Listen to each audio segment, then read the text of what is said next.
A bottle tells a story no one should trust. Welcome to Wolfe's Casebook. I am your host, Enigma.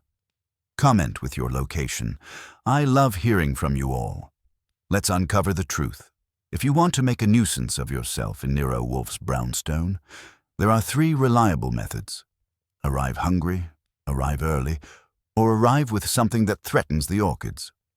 This gentleman managed none of the above, which should have earned him a small medal and a swift dismissal. Instead, he got himself admitted, sat in the red leather chair across from Wolfe's desk, and laid a bottle on the polished wood as if it were a newborn. I was at my desk, feet anchored to the floor out of respect for Wolfe's notions of posture and propriety, and because I'd learned that leaning back in my own chair when Wolfe was present invited a lecture on laxity that could sour a decent morning. The bottle was tall, dark, and old enough to have opinions. The label was cream-colored with a faded crest and a name in looping script, Chateau Saint-Benoît, 1928. There was dust in the punt and a soft bloom on the glass that said it had lived quietly and expected to die quietly. The cork was waxed, the seal intact. The gentleman's hands hovered a moment over it, like he was deciding whether to pat it or apologize. He was about 55, well-tailored in a way that tried to look careless, with hair that had retreated but hadn't surrendered. His face had that cultivated pallor of men who see daylight through glass and the world through ledgers. A narrow mustache did its best to supply personality, and failed. Wolfe's eyes went to the bottle, then to the man, then to me, not because he needed my reaction, but because he liked to be sure I was paying attention. Wolfe was seated, of course, behind his desk, massive, immovable, and to my mind as much a piece of furniture as the desk itself, except that the desk didn't scowl when somebody misused a word. He said, "Mr. Satterthwaite, you telephoned." The man blinked. Wolfe had put his name on him without being introduced, which always costs a visitor a half-second while he recalculates the room. "Yes, Nero Wolfe." He said it like he was trying the name for weight. "And you are Archie Goodwin." "That's what it says on my birth certificate," I told him, "though it's been challenged in court, twice." He didn't smile. It wasn't his day for it. Wolfe's voice stayed level. "You have brought a bottle of wine. Your purpose?" Satterthwaite swallowed. I noticed the pulse in his throat jump once like a guilty witness. "I need you to tell me who is lying." Wolfe's eyelids lowered a fraction. "That is an ambition of mankind. It is also imprecise." Satterthwaite leaned forward, and now his fingers did touch the bottle, not affectionately but possessively, like a banker with a bag of coins. "This bottle," he said. "It's the lie." I raised a brow at Wolfe, just enough to be seen if he cared. Wolfe cared. Wolfe always cared about eyebrows. It's a miracle mine didn't have union hours. Wolfe didn't move. He didn't have to. His presence did the pushing. "Explain yourself." Satterthwaite's gaze flicked around the room. Books, globe, desk, Wolfe, then back to the bottle. It was offered to me as compensation, an apology, a peace offering." His voice roughened, and I caught the sound of resentment he hadn't expected to reveal. "I accepted it because it was easier than refusing. I should not have accepted it." Wolfe's mouth twitched, not quite a smile, more like the beginning of a judgment. "You come to me, then, because you regret an indiscretion." "Not that." He sat back abruptly, like he'd nearly stepped into a hole. "Because the bottle is not what it claims to be." Wolfe's eyes narrowed.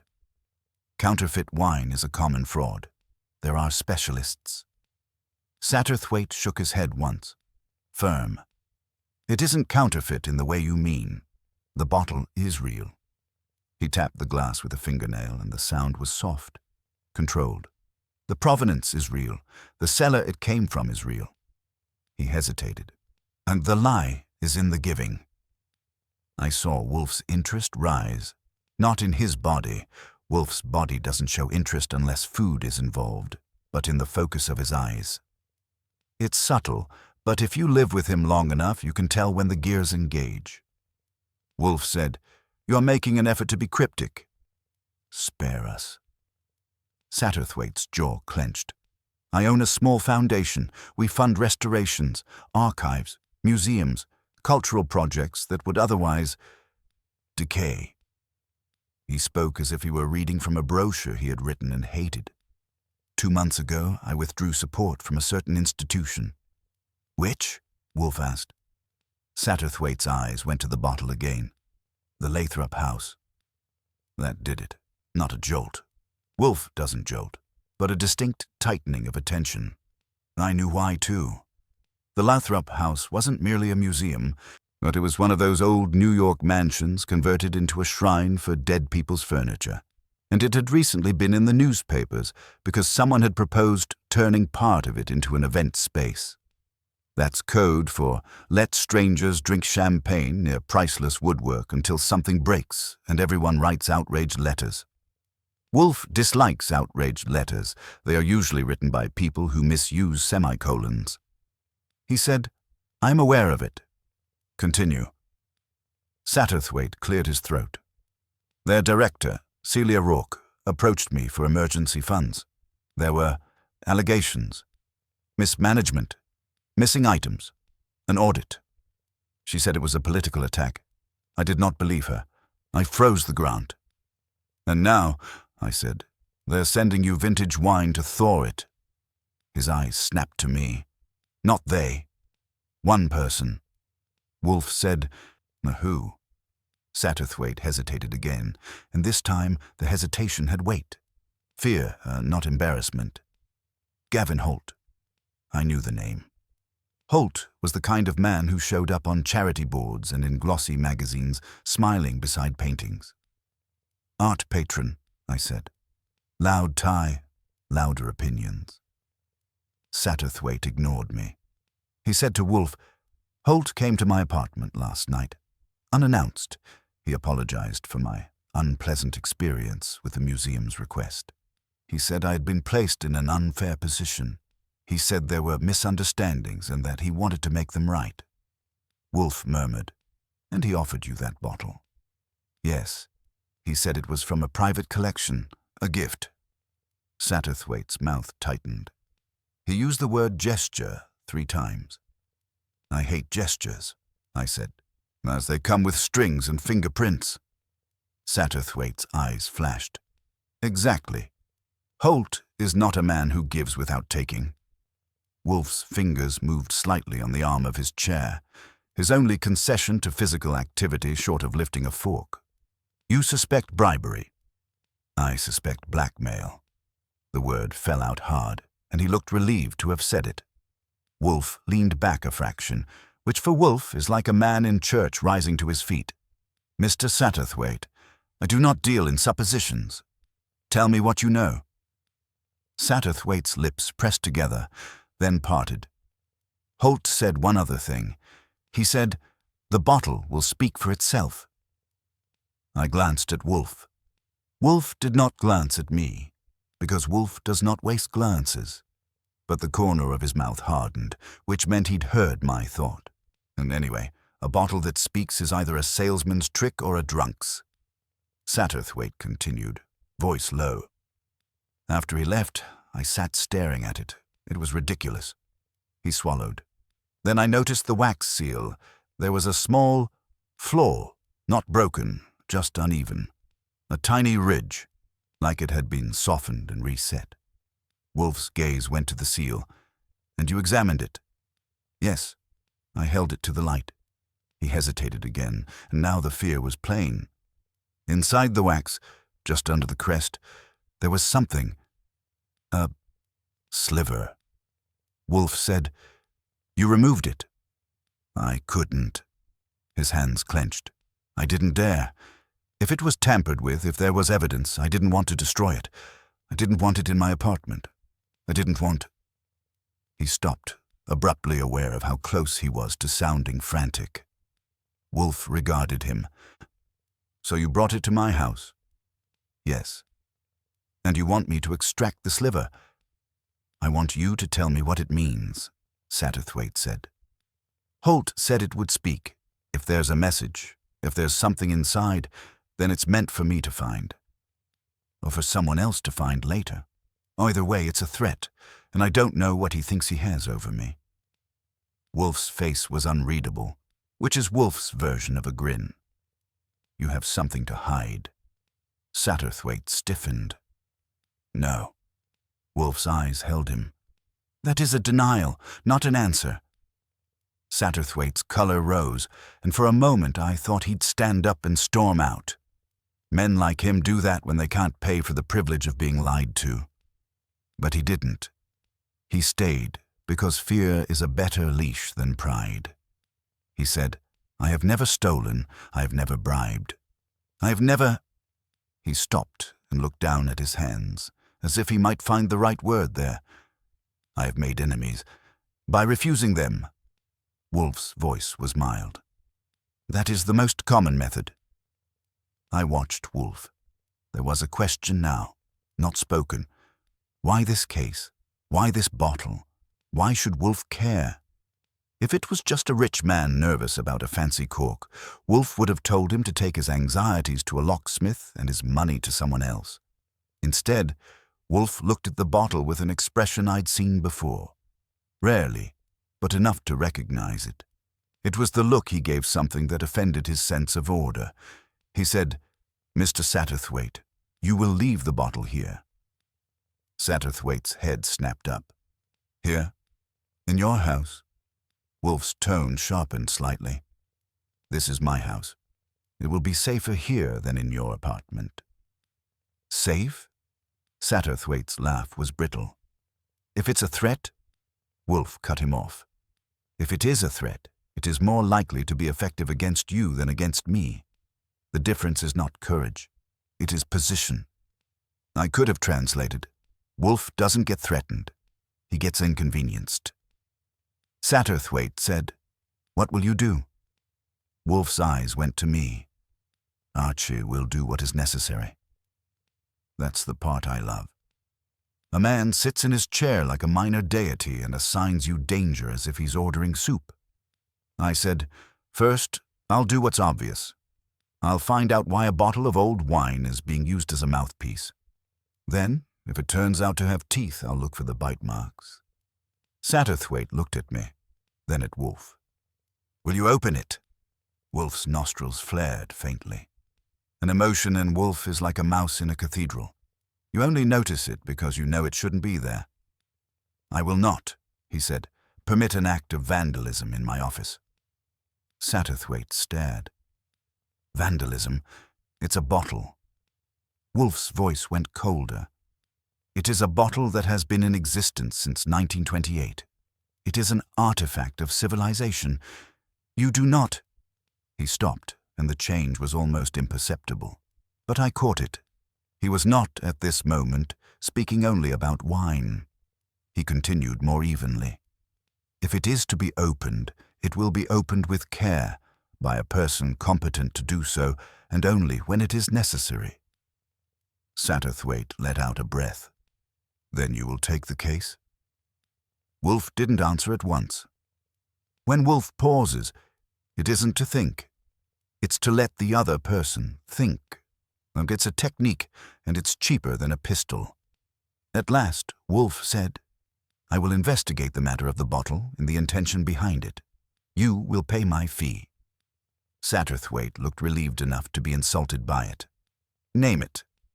Wolfe named a figure that made Satterthwaite blink, swallow, and then nod as if he'd expected nothing less. Wolfe can quote a fee the way a maestro taps a baton. It establishes control. Satterthwaite rose, hesitated, then looked at the bottle again as if saying goodbye to a pet he had discovered might be rabid. I want this handled quietly. Wolfe said, Quietly is my preference. That made Satterthwaite pause.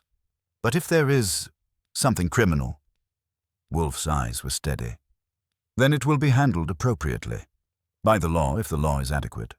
By other means, so if it is not. That's Wolfe in a nutshell, a mountain that believes in due process until due process annoys him.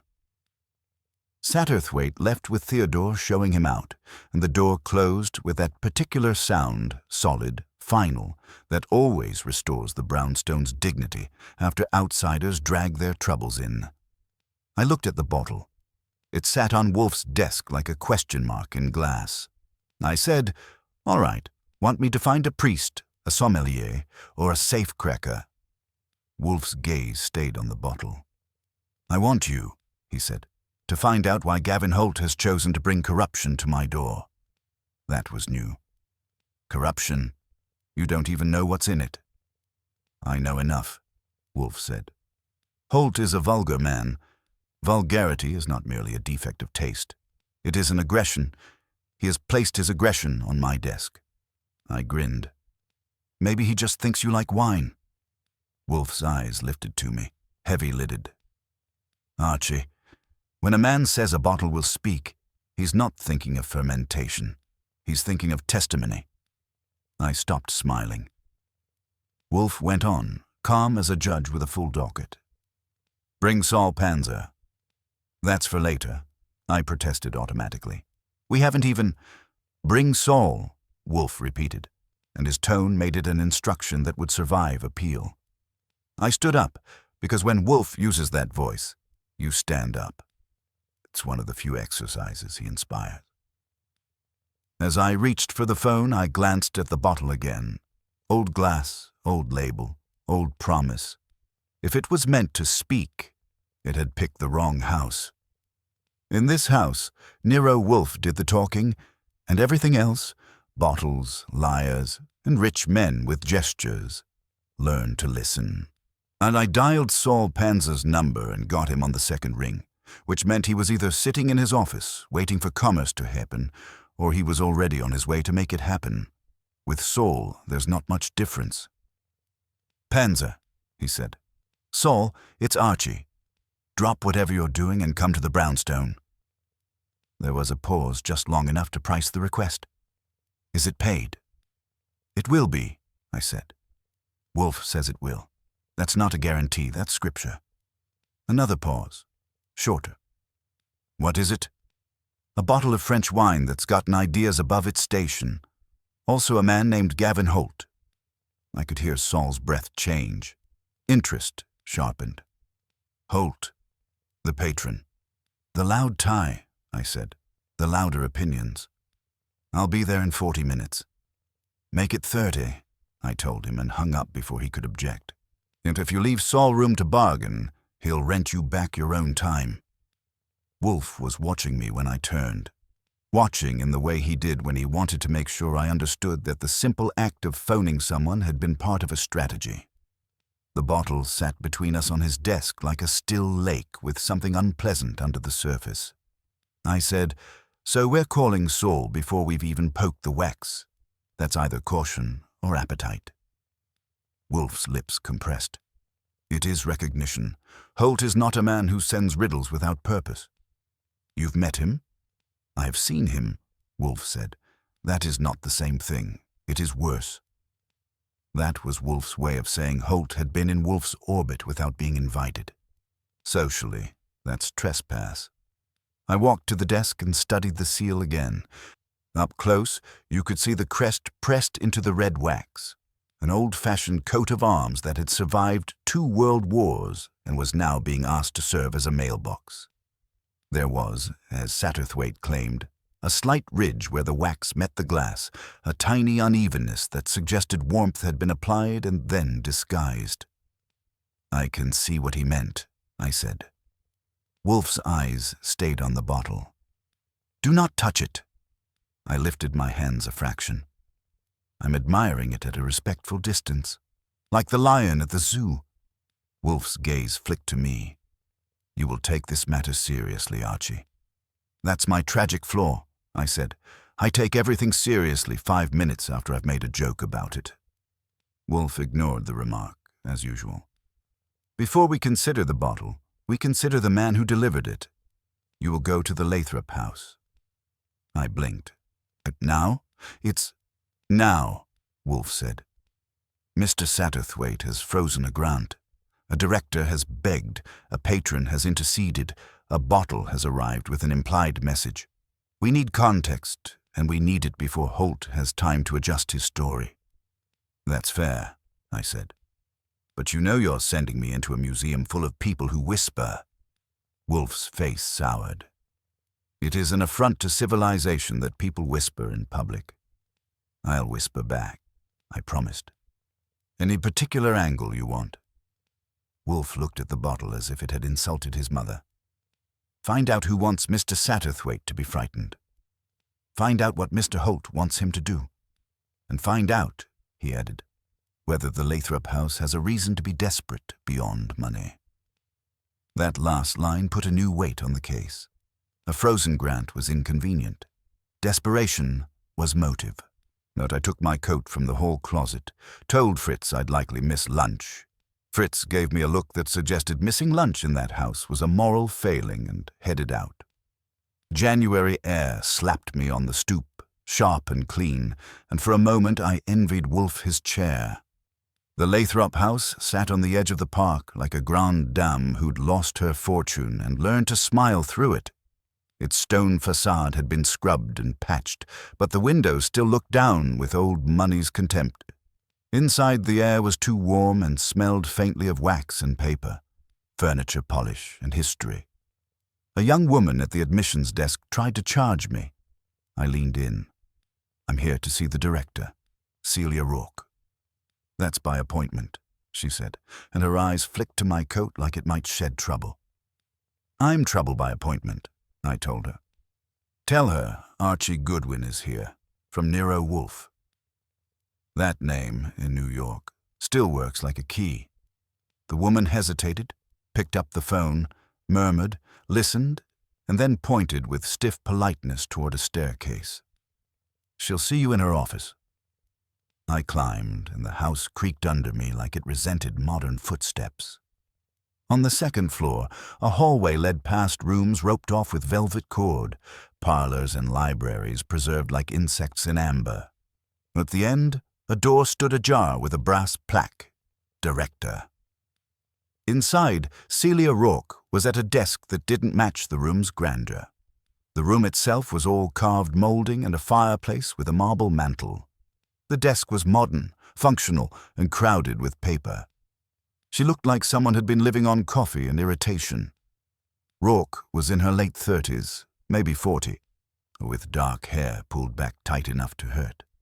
Her face had sharp lines that might have been born with her, but now looked earned. She wore a gray dress that tried to be professional and ended up looking armored. She stood when I entered, not out of courtesy, but out of readiness.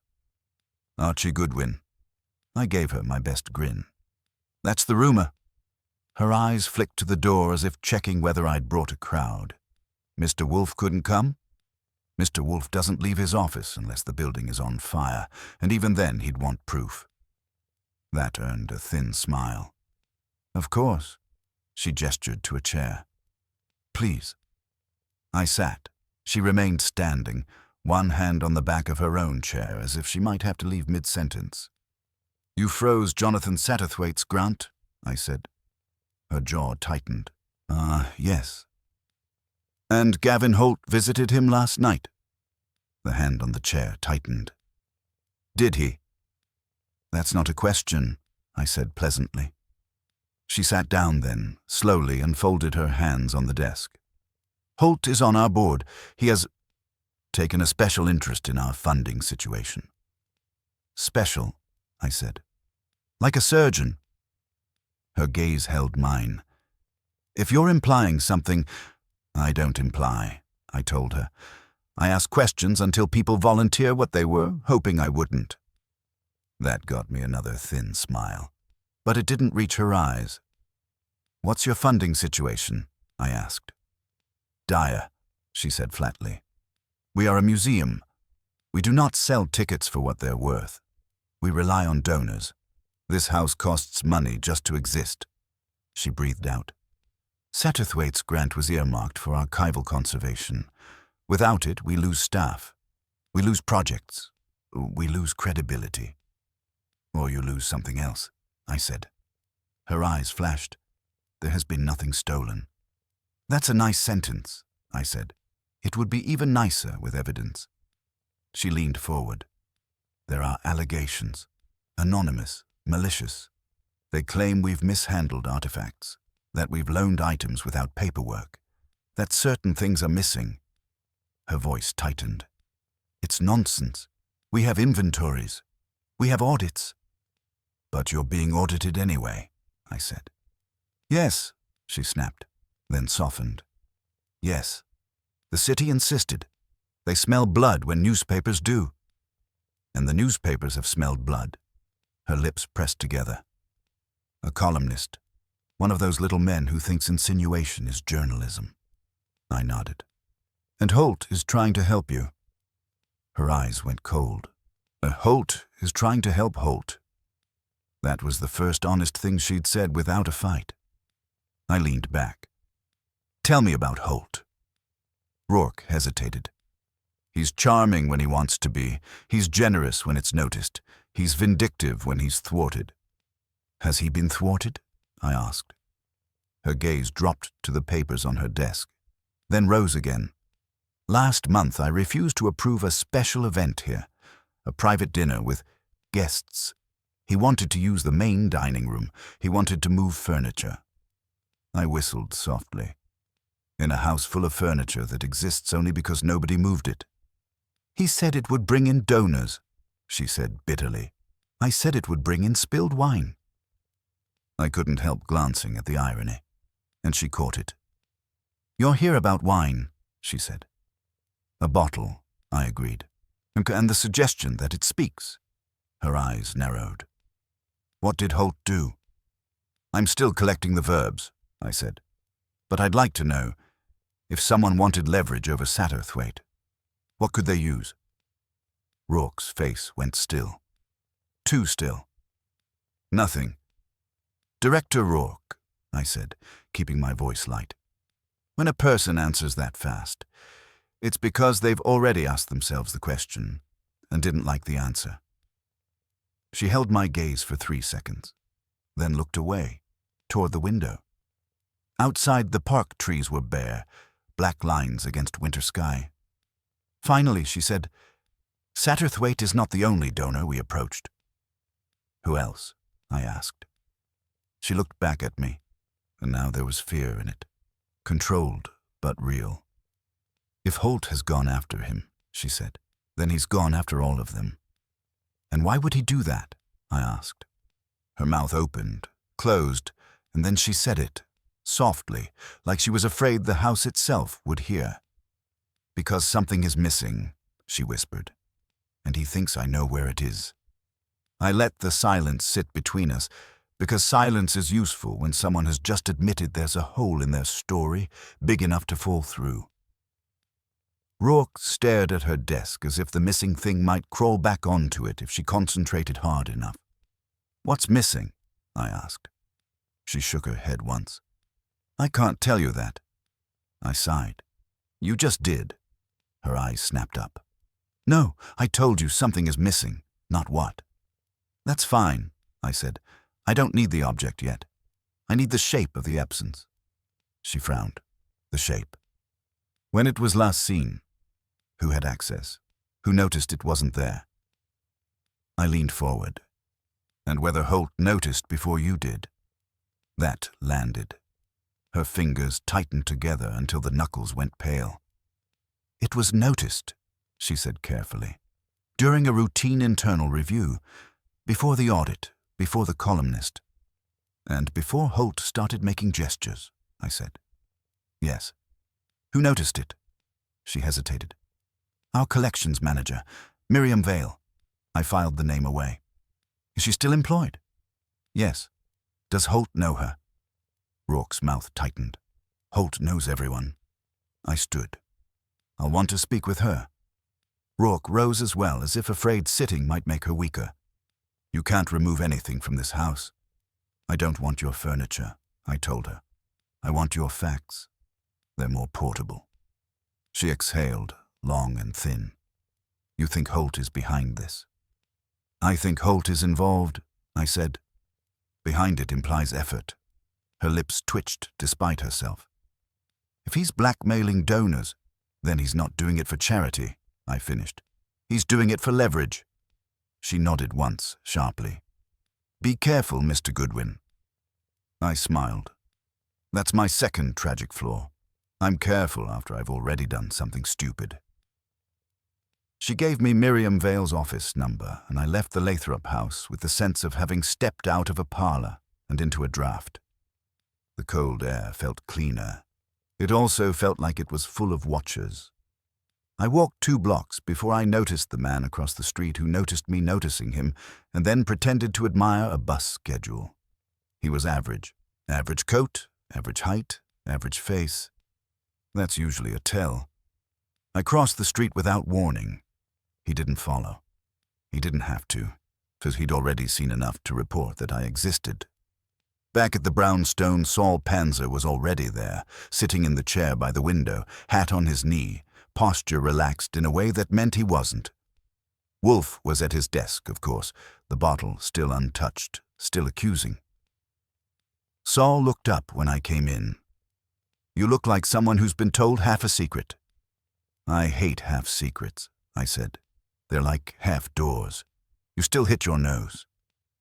Wolfe said, Report. I gave it to him straight. Rourke, the frozen Grant, the missing something, Holt's pressure. Wolfe listened without interruption, which is his way of interrupting later with precision. When I finished, Saul spoke. Holt's been busy. Wolfe's eyes shifted to him. You anticipated that. Saul nodded. I made a few calls after Archie rang. Holt's name has been circulating. Quietly. He's been contacting donors connected to institutions under audit. Always sympathetic. Always helpful. Always bearing gifts, I said. Saul's mouth curved. Sometimes information, sometimes reminders. Wolfe said, Reminders of what? Saul shrugged. That's the interesting part. No one's quite sure. They just know they don't like the feeling. Wolfe's gaze went back to the bottle. Blackmail thrives on uncertainty. Yes, Saul agreed, and on isolation. If Holt can make each donor think they're alone, then each will capitulate quietly, Wolfe finished, until the pattern emerges. I said, Satterthwaite saw the pattern when the bottle arrived. Wolfe nodded once. And brought it to me. That was wise. Saul looked at the bottle. You think the message is literal? I think Holt is theatrical, Wolfe said. Theater requires props. Saul's eyes sharpened. Then the bottle contains something. Yes. And you're not opening it, Saul said, half amused. No, Wolfe said firmly. We are not. I said, before you two start fencing with corkscrews, I should tell you I was noticed leaving the museum. Wolfe's eyes lifted. Followed. Observed, I said. Subtle, which means deliberate. Saul nodded. Holt's people. Likely, I said. Or someone who wants Holt to think they are. Wolfe steepled his fingers. We will not react to surveillance. We will exploit it. That's Wolfe's idea of fun. The phone rang. I answered it because Wolfe never does unless he expects dinner. Goodwin, I said. A woman's voice, controlled but tight. This is Miriam Vale. You wanted to see me. I glanced at Wolfe. He nodded once. Yes, I said. But when can you come by? A pause. I shouldn't. That's a shame, I said. Because if you don't, I'll have to come to you, and that will be less private. Another pause. Longer. I could hear her breathing. All right, she said. This afternoon. I gave her the address and hung up. Wolfe said, Good. Saul stood. You want me to stay? Yes, Wolfe said. You will observe. Saul smiled thinly. Happy to. While we waited, I studied the bottle again, from a distance. There was something infuriating about it. Its calm, its age, its confidence. It had outlasted everyone involved in this mess, and now it was being used as a courier for modern sins. Miriam Vale arrived precisely on time, which told me she respected clocks and feared consequences. She was in her early 50s, man with iron-grey hair cut short and glasses that had seen more spreadsheets than sunsets. She carried a leather portfolio like a shield. Her eyes went immediately to the bottle. They widened a fraction, then narrowed. Wolfe noticed. Wolfe always notices. She sat when told, hands folded tight in her lap. "You noticed something was missing," Wolfe said without preamble. Her mouth opened, then closed. She looked at me, then at Saul, then back to Wolfe. "Yes. And you did not report it externally?" "No." "Why?" She swallowed. "Because it wasn't gone. It was displaced." "Displaced how?" I asked. She hesitated. Wolfe waited. Wolfe can outweight continents. Finally, she said, "It was substituted." That word hung in the air like smoke. "Substituted with what?" Wolfe asked. Her eyes flicked again to the bottle. "With something that looked right. I felt right. We didn't notice until we weighed it." Wolfe's eyes narrowed. "Then the missing object has mass?" "Yes." "And value?" Wolfe said. "Yes." "And portability?" Wolfe said. "Yes." I leaned forward. "What was it, Miriam?" Her voice dropped. "A 19th century memorandum book, handwritten, provenance impeccable." Saul inhaled softly. "Paper?" "Yes," she said. "But not just paper. It contained correspondence, names, transactions." Wolfe said, "Leverage." Miriam nodded once. "If it surfaced, it would embarrass people who prefer not to be embarrassed." "And Holt thinks you know where it is," I said. She looked at me, eyes bright with fear. "He doesn't think. He knows I know who took it." Wolfe's gaze sharpened. "Then tell us." She drew a breath. "It was Gavin Holt." The room went very still. "And," she added, voice shaking now, "or he put it back, or something like it. Because he wants us to think it's safe until he needs it not to be." Wolfe's eyes moved slowly to the bottle on his desk. "Yes," he said softly. "The bottle speaks lies." Wolfe let Miriam Vale's accusation settle, not because he needed time to think, but because he wanted her to understand what she had done by speaking. When a person names a man like Gavin Holt, they either have proof or they have a death wish. Miriam looked like she had neither appetite. "You have said an extraordinary thing," Wolfe told her. "If it is false, it is suicidal. If it is true, it is dangerous. Which is it?" Her throat worked. "True." "You saw him take it," I said. "No." Her hands clenched tighter. "I saw him where he shouldn't have been, and I saw the substitution afterward. And I saw the confidence." She lifted her eyes to Wolfe. "He didn't need to be caught in the act. He needed us to know." Saul's voice was mild. "How did he get access?" Miriam swallowed. "Holt is a trustee. He has keys for donor events. He comes and goes as if the building belongs to him." "That," I said, "sounds like Holt." Wolfe's gaze didn't leave her. "The memorandum book. Tell me about it." Miriam hesitated, then opened the leather portfolio and slid out a folder with careful, almost loving precision.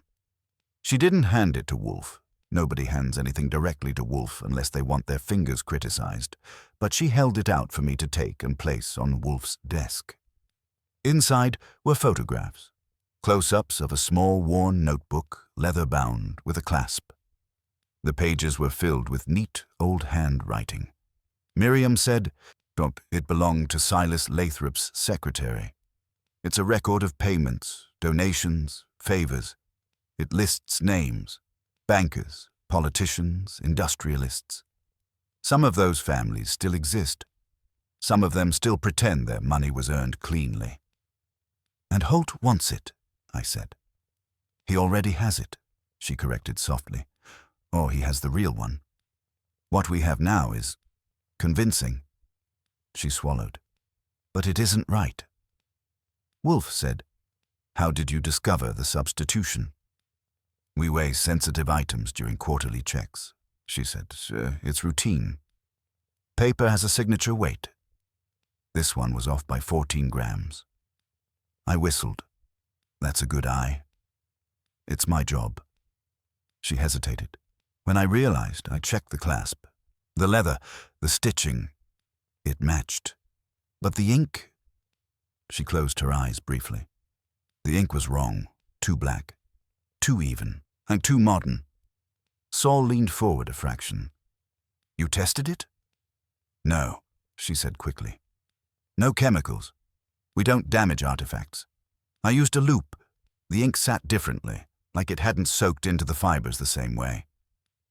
Wolfe nodded once. "Excellent."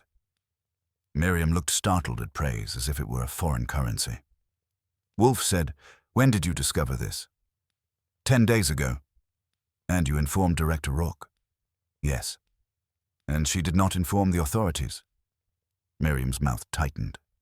"We're under audit. If we report an internal theft, we risk losing accreditation, funding, everything." "So you kept silent," Wolfe said, voice dry. "Silence has become fashionable." Miriam's eyes flicked to the bottle again. "We didn't stay silent. We confronted Holt." That made me sit up. "You what?" Miriam's hands trembled slightly. "Director Rourke did. And she called him. She said we'd noticed an inconsistency. She didn't accuse him outright. She couldn't. But she implied we would pursue the matter." "And his response?" Wolfe asked. Miriam's lips pressed together, then parted. He laughed. Not loudly, just comfortably. He said, "You're in no position to pursue anything."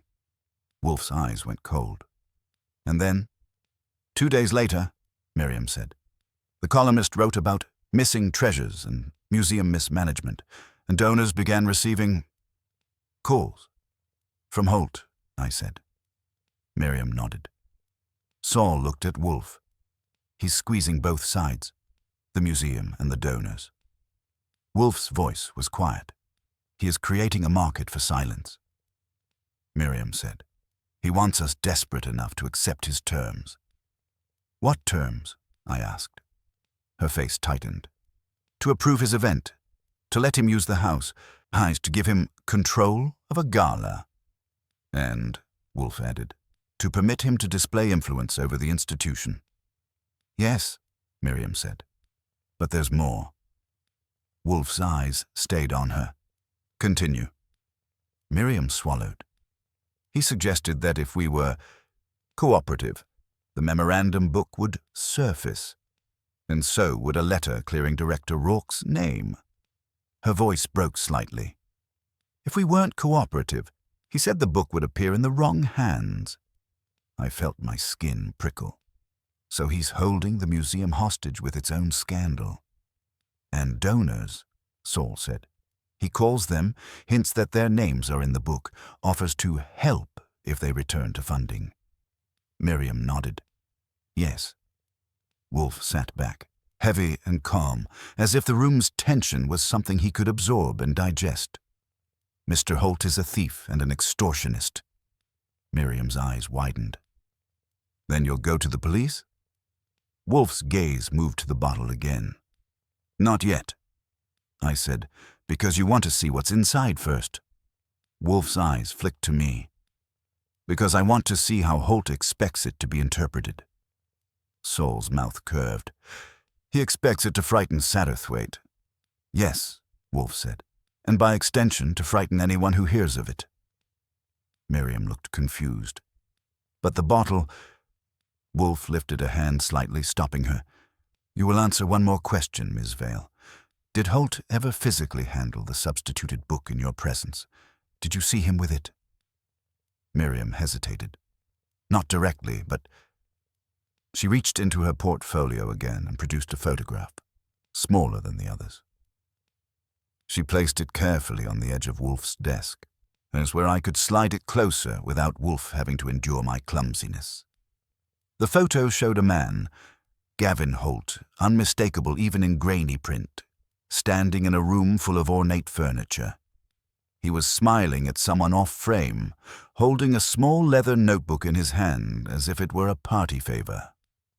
Behind him, velvet cord marked off a display case. I looked at Miriam.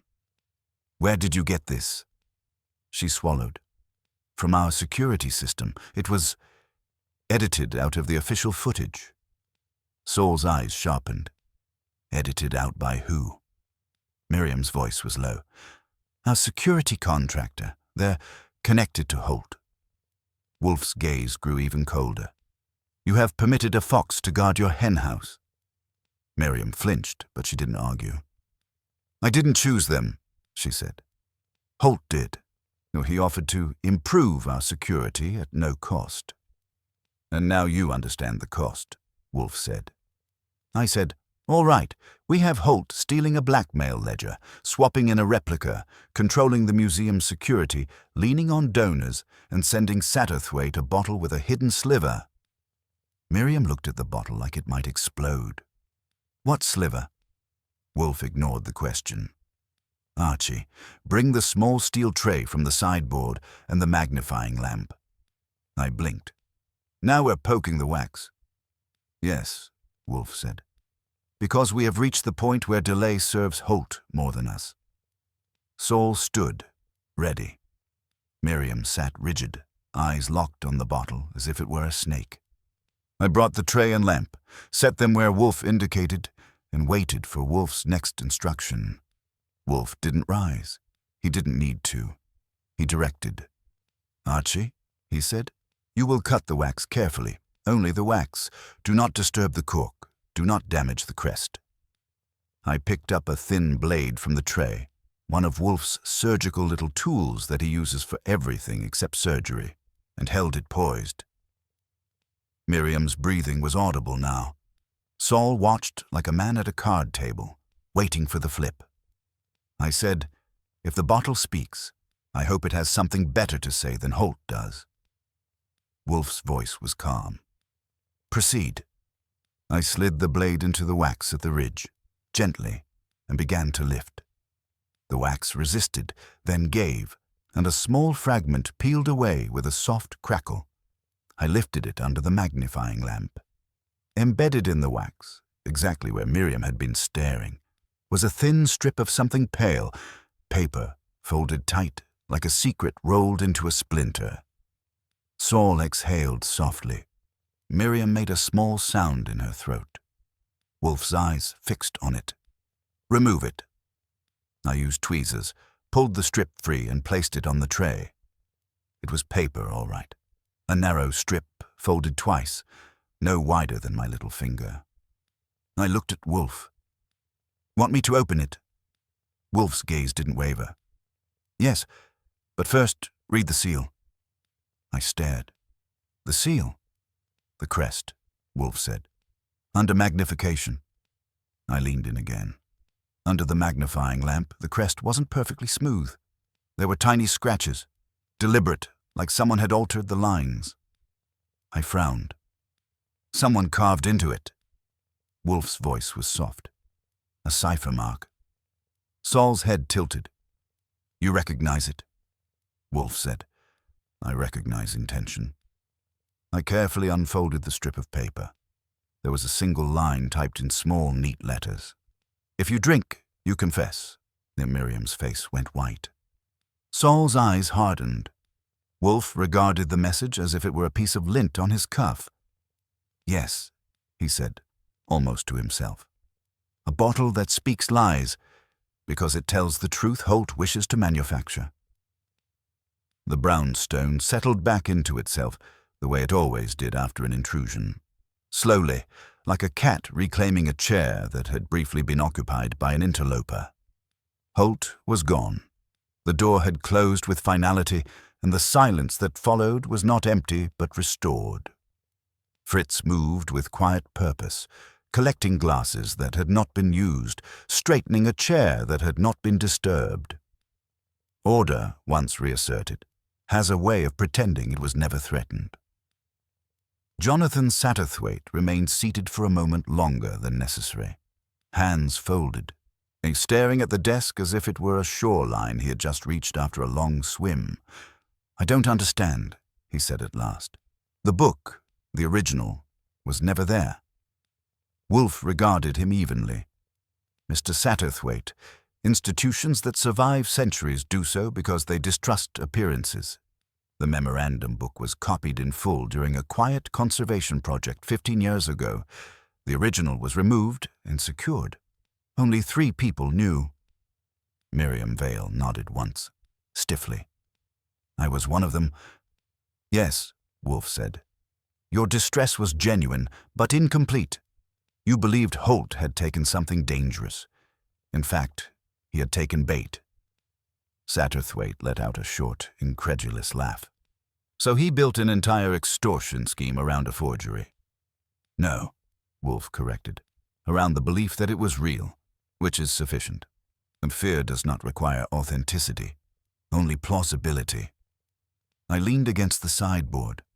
"And Holt never checked because checking would have meant admitting he was stealing something he didn't already own." Wolfe inclined his head. "Precisely." Satterthwaite shook his head slowly. "And the bottle?" Wolfe's mouth tightened. "The bottle was Holt's attempt to ritualize guilt. He wished to replace proof with theater." I couldn't resist. "You always say theater is vulgar." "Yes," Wolfe said. "And laziness masquerading as intelligence." Satterthwaite rose, straightened his jacket, and looked older than when he had arrived. Older, but steadier. "You have my gratitude, and my apology. I should have come to you sooner." Wolfe waved the notion aside with minimal effort. "You came when you were ready to listen. That is sufficient." Miriam Vale gathered her portfolio, her movements careful, deliberate. "The museum will survive this?" "Yes," Wolfe said. "The audit will conclude. The donors will return. Mr. Holt's generosity will be reinterpreted."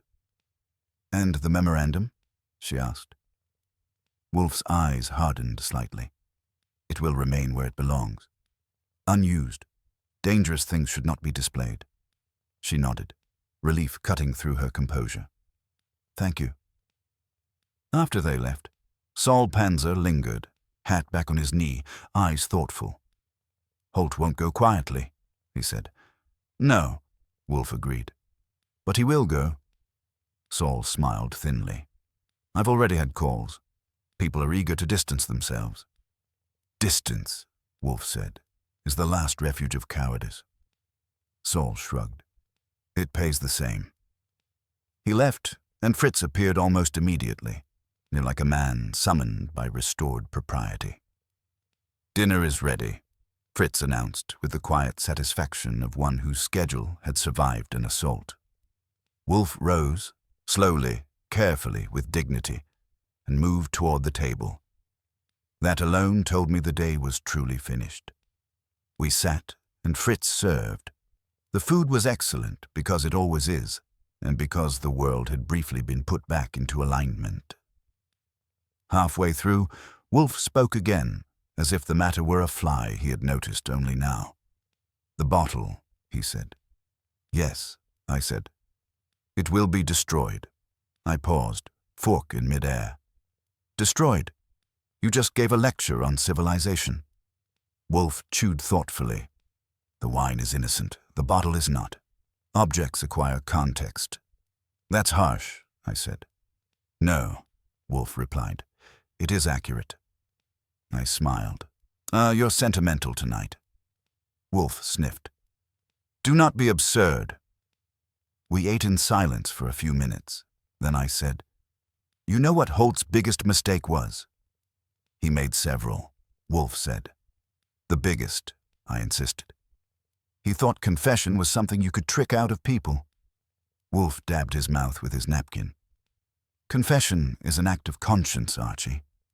It cannot be compelled by ceremony, only exposed by truth." "Still," I said, "you have to admire the nerve."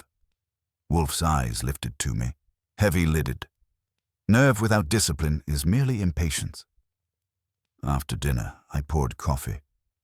Wolfe settled back into his chair, content now in the way only he ever gets. Fed, vindicated, and surrounded by order. "You never told Holt where the real book was," I said. "No," Wolfe said, "even when he demanded it." "Yes.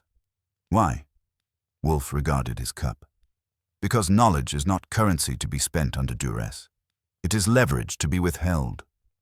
I nodded. "And the donors?" "They will behave," Wolfe said. "They prefer embarrassment to exposure." "That's human nature," I said. "That," Wolfe replied, "is human weakness." I sipped my coffee, watching the steam rise. You could have turned the bottle into a confession trap. Made Holt drink. Wolfe's eyes hardened. "I do not compel confessions. But you let him hang himself." "Yes," Wolfe said, "because he chose the rope." Outside, a car passed, tires whispering on the pavement. Somewhere in the city, Gavin Holt was discovering how quickly influence evaporates when people stop pretending it's real. I stood, stretching. Another quiet evening. Wolfe looked at me with faint disapproval. "Quiet is not the absence of disturbance, Archie. It is the restoration of balance." "Sure," I said. "I'll put that on a pillow." Wolfe closed his eyes briefly. The matter finished. Men like Holt believe power resides in symbols. Men like him are always surprised to discover it resides in restraint. I turned off the lamp, leaving the room in its proper shadows. The brown stone breathed easily again, untroubled by bottles that lied or men who believed them. As I headed upstairs, I thought about the message in the wax. If you drink, you confess. Holt had believed it was a command. Wolfe had understood it was a warning, and that, as usual, had made all the difference.